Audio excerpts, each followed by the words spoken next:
최근에는 약의 종류가 많아지고 그러다 보니 약의 부작용 때문에 고생하시는 분들도 있습니다. 심지어는 생명이 위독한 분들도 계시는데요. 약을 사용할 때 이것 하나만은 반드시 확인해 두셔야 되는데요. 의약품 부작용 피해 구제 신청과 관련된 내용입니다. 혹시 모르는 부작용 피해를 당했다면 어떻게 구제받을 수 있는지 확인해 두셔야 되는데요. 그래서 제가 여기에 나와 있는 한국의약품안전관리원 전화번호 바로 전화해서 어떤 사람들이 피해 구제 신청을 할 수 있는지 확인해 봤습니다. 네, 안녕하세요.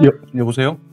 저희들이 보면 요즘에 약이 많이 늘어나고 그리고 약에 대해서 정보들이 많이 없는데 약 봉지나 약 포장을 보면 피해 구제 제도, 그러니까 부작용에 대한 피해 구제를 할 수 있는 방법이 있다, 이렇게 전화번호만 이렇게 나와 있거든요. 네. 저희들이 이제 전문 지식이 없으니까 잘 모르는 경우도 있고, 네. 그리고 또 어떤 사람들은 실제 부작용 피해가 있는데도 어떻게 구제를 받을 수 있는지 몰라서 구제받지 못하는 경우도 있던데. 선생님, 저희가 이 제도를 만들게 된 원인이 의약품 부작용으로 중증 피해 입으신 분들을 구제해주기 위해서 만든 제도이다 보니까 의약품 부작용으로 피해를 입었다라고 의사 선생님께서 이제 증빙을 해주시는 소견이 있어야 되고요. 네. 그 소견을 기준으로 입원에 준하는 치료 입원비를 하한액이 본인 부담금 기준으로 30만 원 이상 발생을 해야 되거든요. 경증 피해를 입으신 분들, 이제 대표적으로 저희 쪽에 이제 약품이나 파스 같은 경우에는 뒷면에 피해 구제랑 이제 부작용 보고를 할 수 있는 번호가 저희 번호가 적혀 있기는 해요. 1644-6223으로 이거에 한번 문의를 해보셔서 저희가 최대한 다시 안내 드리고, 만약에 경증으로 피해 입으셨다고 하신다면은 대표적으로 파스가 부착하고 제거했을 때 빨갛게 발적이 있거나 두드러기가 있거나 아니면은 피부 조직 탈락으로 인해서 피해를 입으신 분들이 저희 쪽으로 전화를 많이 주시는데, 이제 저희가 입원에 준하는 치료를 받고 응급실이나 입원 비용이 발생해서 본인 부담금이 30만 원 이상 나오면 진료받고 계시는 대학병원 교수님께서 저희 구제제도를 안내를 해주세요. 그리고 각 병원에 있는 지역의약품안전센터에서도 저희 기관을 안내해주고 구제를 받아라 라고 말씀을 드리는 경우가 있고요. 그럼 이제 저희가 그거에 대해서 환자분과 아니면은 돌아가시게 될 경우에는 유족분들과 전화로 상담을 하고 구제제도를 최대한 신청을 하셔가지고 보완 서류까지 안내를 해서 구제할 수 있도록 도와드리고 있어요. 외래진료인 경우에는 의약품 부작용 피해 구제 대상이 아닌데, 이 부분은 한국소비자원에서 소비자인 피해자분들과 제약회사 사이에 중재를 해주시고 외래진료비 보상에 대해서 피해 구제해주는 제도가 있어서 한국소비자원으로 안내드리고 있어요. 중증일 경우에는 의약품안전관리원 경증 정도다 이렇게 해서 가볍게 넘어가는 경우에는 한국소비자원 확인하면 된다, 이렇게 이해를 하면 되는 거죠. 한국소비자원에서도 의약품에 의해서 피해보신 분들을 구제해주는 제도가 있어요. 저희 약사법에 따른 의약품 부작용 피해 구제 대상이 아니신 분들에게는 그 제도의 도움을 받아보시라고 저희가 국번 없이 1372 한국소비자원으로 안내드리고 있는 거고요. 네, 입원 치료를 받으면서 중증으로 피해보신 분들, 그리고 장애를 진단받고 의약품 부작용으로 인해서 피해 입으신 분들, 그 외에 중증으로 진행이 돼서 입원 진료비를 받고 계시다가 돌아가시게 된 경우에 사망일시보상금이랑 장례비를 저희가 구제해드리고 있습니다. 그럼 진료비는 이게 한도가 있나요?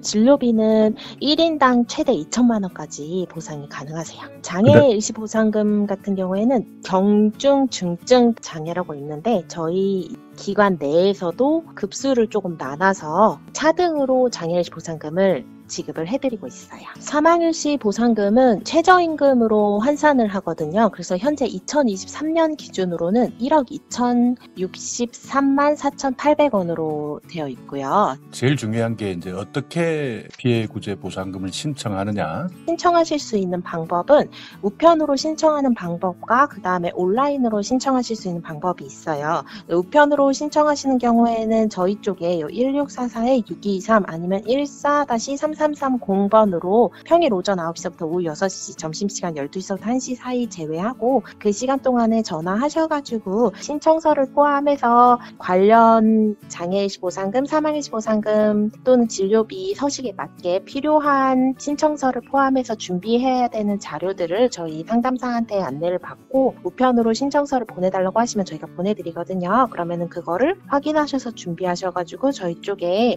의무기록을 포함해서 신청서를 신청하시면 신청하신 방법이 있고, 또 다른 방법인 온라인 같은 경우에는 의약품 안전나라에서 회원가입을 한 후에 직접 작성을 하셔서 업로드하시고 의무기록을 포함해서 필수 서류들 업로드하셔서 신청을 해주시고 나면은 저희가 순차적으로 담당자 배정 후에 보완해야 될 점이라든가 추가 안내 사항이 있으면은 순차적으로 전화를 드리는 게 있고요. 그래서 신청은 온라인이랑 우편으로 신청이 가능하고, 중증 부작용이 맞는지 또 의사 선생님께 약물 때문인지 인과성 여부를 문의해 보시기 어려울 경우에 저희 쪽으로 전화 주신다고 하셨는데, 저희가 유선상의 내용만으로 중증 부작용인지 혹은 의약품이 원인인지 인과성 여부를 확인해 드리기는 어렵습니다. 예를 들어 환자분이 저희에게 이런 증상이 있다고 말씀해 주시더라도 실제 제출된 의무기록을 보면 말씀해 주셨던 내용이랑 다른 경우가 있어서요. 그래서 저희가 유선상으로 상담해 드릴 때는 중증 부작용 여부를 안내 드리기 어려운 점이 있고요. 병원 의사 선생님이랑 또는 약을 구매하셨던 약사 선생님이랑 상담 받아보시고 의사 선생님께 약의 부작용이 맞는지 문의를 해주시면 의사 선생님이 해당 약물로 알레르기 반응이 있는지 없는지 검사도 시행해 볼 수도 있고, 저희는 이런 검사 결과지랑 이제 제출된 의무 기록을 확인해서 인과성 여부를 평가하고 있습니다.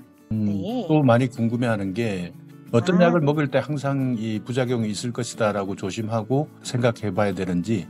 네. 선생님, 여태까지 저희 쪽에 신청했었을 때 피해구제에 가장 많은 의심 의약품 순위가 알로프리롤이라고 해서 통풍치료제로 사용하는 의약품이 있고, 그 외에 소염 진통제, 아세트아미노펜이랑 그다음에 항생제인 세파클러, 리파피신 결핵치료제, 에탄푸돌 같은 소염 진통제랑 결핵치료제, 항생제, 통풍치료제 이렇게가 있습니다. 카드도 발급해 준다는데 카드는 어떤 카드를 말하는 거죠? 약물 안전 카드라고 해서 약물의 부작용이 언제 일어났고 해당 약물의 성분은 어떻게 됐고 부작용 명칭은 뭐였으면서 어느 정도 기간 동안 치료받았다라고 환자의 기본적인 정보가 적혀 있고 QR코드가 있는 약물 안전 카드거든요. 해당 부작용이 언제 일어났고 어떤 부작용이고 약 성분까지 자세하게 알고 계시고 그때그때 말씀해 주시기 힘드실 수 있어요. 특히 이제 약물 부작용으로 저희 쪽에 피해구제 신청하시는 분들 같은 경우에는 대표적으로 연령대가 조금 있으신 고령층이 많으세요. 약을 평소에 많이 드시는 분들이 약물 부작용이 발생하실 확률이 높다 보니까 이제 고령이신 분들은 병원이나 이제 약국에서 약을 많이 처방하게 되는데 그때마다 약물 부작용에 대해서 말씀을 해드리기가 힘들잖아요. 이제 의사 선생님한테 중복으로 그 원인 의약품을 처방받게 하게 되면은 안 되니까 이걸 예방하는 차원에서 저희가 약물 안전 카드를 발급해드리고 있어요. 이 카드만 네, 주면 치료하는데 의사 선생님이 참고한다는 뜻이죠? 네, 맞아요. 포장에 있나요? 전화번호가? 네, 맞아요. 약이나 전문 의약품 같은 경우에는 약품 뒷면에 정보 보기를 보면은 제약회사의 소비자 상담센터 그 밑에 이제 저희 번호 한국의약품안전관리원 피해구제팀 번호가 적혀 있습니다. 예, 고맙습니다. 네, 감사합니다. 수고하세요.